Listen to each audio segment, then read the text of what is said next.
Subscribe करो make to भक्ति channel को। देखो, दो तरह के लोग होते हैं। एक सज्जन अपने बेटे को ले गए आचार्य के यहाँ विद्यालय में। आचार्य जी से बोले इसे पढ़ा दो। वैसे तो ये बालक जन्मजात प्रतिभावान है, इसको पढ़ने की जरूरत ही नहीं है, पर विद्यालय में रहेगा तो कुछ डिग्रियां मिल जाएंगी। बहुत योग्य है, बहुत प्रतिभावान है, बहुत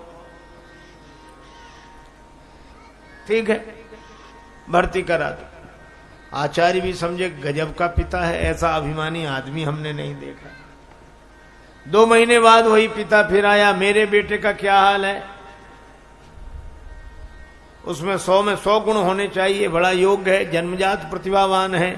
आचार्य जी भी विनोदी थे, कहने लगे क्या कहना तुम्हारे बेटे का, 100 में 98 गुण है, उसमें 100 में 98 गुण हैं, सिर्फ 2 नहीं है।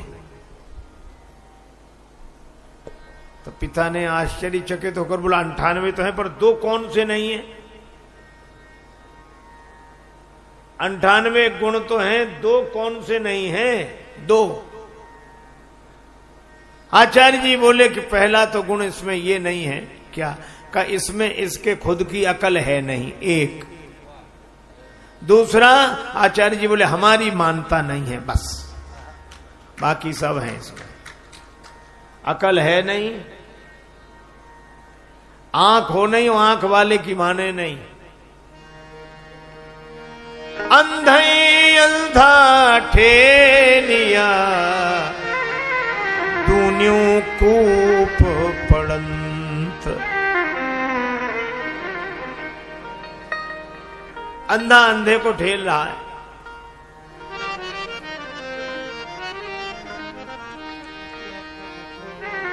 मैं कही का समझा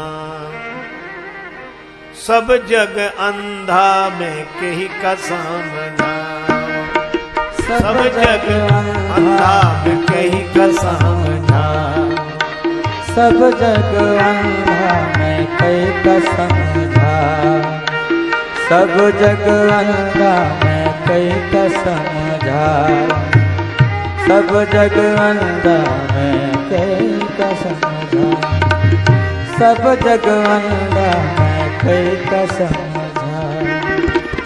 बिन गुरु ज्ञान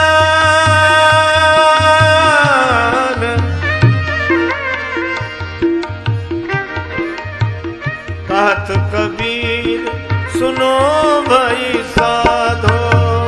कहत कबीर सुनो भाई साधु। बिन गुरु ज्ञान भटक गयो बंदा, बिन गुरु ज्ञान भटक गयो बंदा, मैं कही का समझा सब जग अंधा, मैं कही का समझा ओ सब जग अंधा, मैं कही का समझा सब ही भुलाने,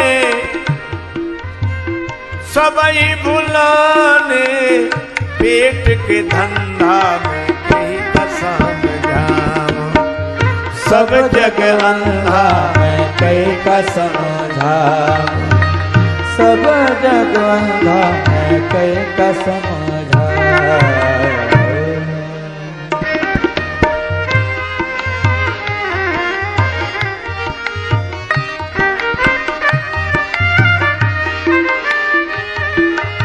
अंधे को समझाना कितना कठिन है।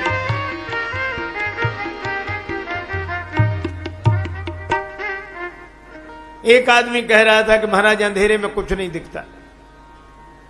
बिल्कुल सही है, अंधेरे में कुछ नहीं दिखता, बिल्कुल। और एक महात्मा ने कहा कि अंधेरे में कुछ दिखता है, बोले कुछ नहीं दिखता। महात्मा बोले अंधेरा तो दिखता है, अंधेरे में कुछ न दिखे पर अंधेरा दिखता है। अच्छा, जिसे अंधेरा नहीं दिखेगा उसे उजाला भी नहीं दिखेगा, जिसे अपना अज्ञान नहीं दिखा उसे ज्ञान क्या दिखेगा?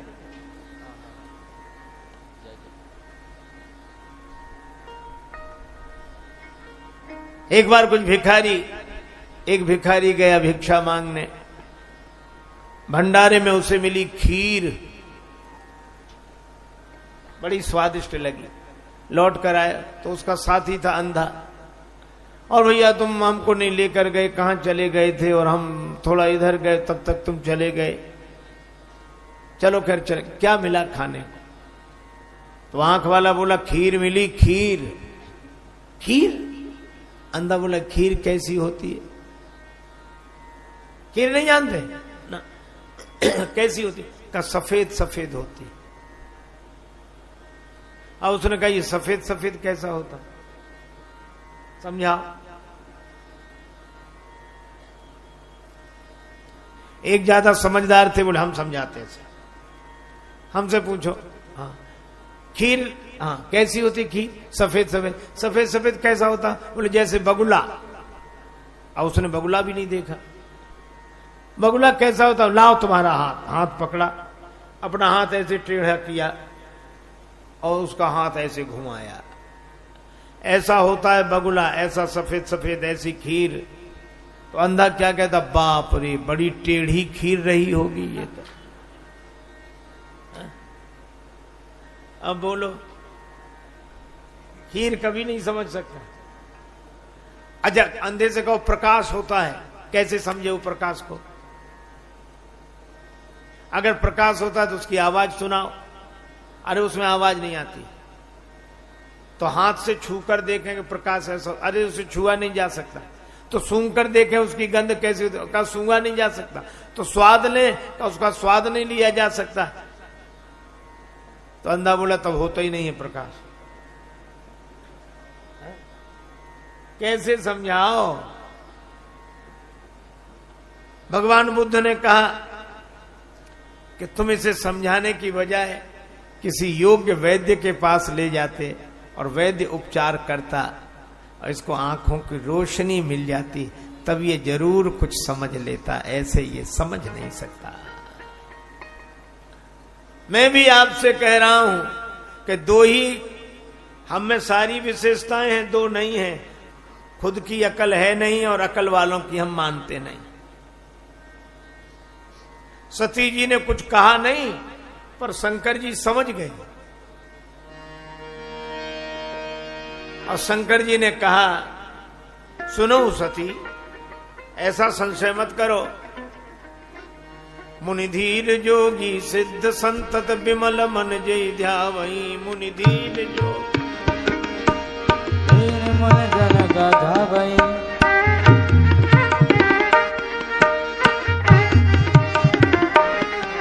मुनि धीर जोगी सिद्ध संतत विमल मन जय ध्यावई। मुनि धीर जोगी सिद्ध सकल मुनि जन गावई।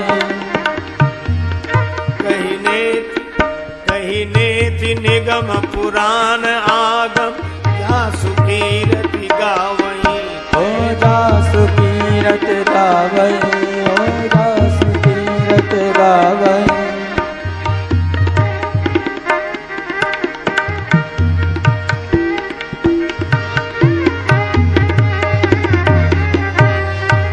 निगम पुराण आगम जासु कीरति गावई। कहने निगम पुराण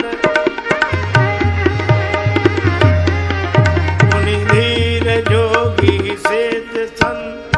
धीर जोगी सिद्ध संत विमल मन जय ध्यावई। मुनि धीर धीर मुनि धीर धीर मुनि।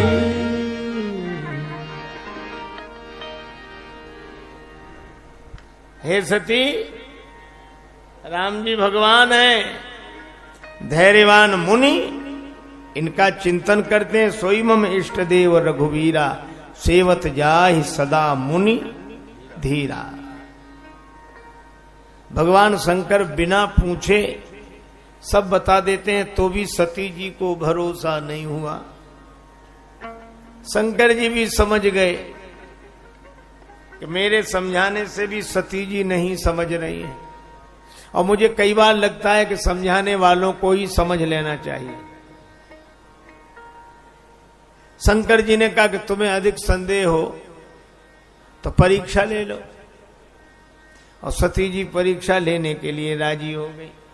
शंकर जी ने कहा विश्वास नहीं करे उस जतन विवेक विचारी, या तो मेरे वचनों पर विश्वास होता, नहीं तो विवेक पूर्वक विचार करके देखो। और सती जी चली। विवेक तो बचा नहीं, जो संत का साथ छोड़ दे तो विवेक कहां बचे। बिनु सत्संग विवेक न होई, सत्संग को छोड़ते ही विवेक चला गया। अब करई विचार करऊं का भाई, विचार करती क्या करूं। पुनि पुनि हृदय विचार करी धरि सीता कर रूप, श्री सीता जी का रूप बनाया, जिसे ये खोज रहे मैं उसी रूप में प्रकट हो जाऊं। और श्री सीता जी की कृपा से जासु कृपा निर्मल,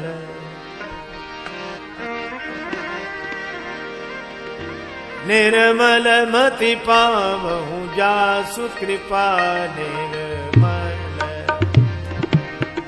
निर्मल मति पावहु जासु कृपा निर्मल, मति पावहु जासु कृपा निर्मल,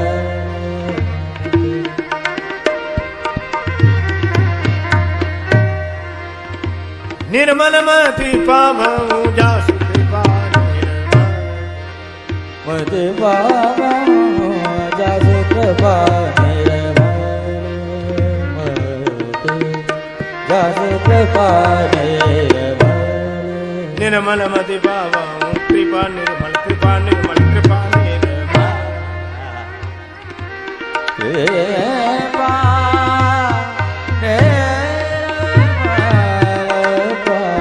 जासु कृपा निर्मल, जासु कृपा निर्मल, जासु कृपा निर्मल।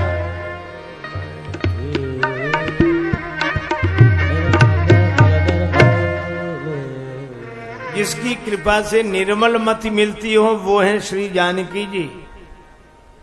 और सती माता की बुद्धि में है इस समय अभिमान। इसका अर्थ यह है कि मलिन बुद्धि वाले भेष तो निर्मल बुद्धि वालों का ही बनाते हैं। मन मैला तन उजला बगुला जैसा भेख, और इससे तो कागही भले भीतर बाहर एक। भगवान आए, सती माता को प्रणाम किया और कहो बहोरी कहां ब्रज केतु। अब सती माता बड़ी दुखी, वे सोच रही थी कि हम शंकर जी से कहेंगे जिनको आपने प्रणाम किया हम उनसे प्रणाम करा के आए, लेकिन भगवान ने जब प्रकट कर दिया अपना स्वरूप तो घबरा गई। राम जी ने सोचा सती माता को दुख हुआ तो जहां चितवई तहां प्रभु आसीन। सती माता ने आंख मूंद ली। और इस कथा से यही संकेत मिलता है कि अभिमानी के विरुद्ध अगर सत्य का स्वरूप प्रकट हो तो वैसे सत्य से आंख ही मूंद लेता है, पर आंख मूंद लेने से सूरज छिप नहीं जाता।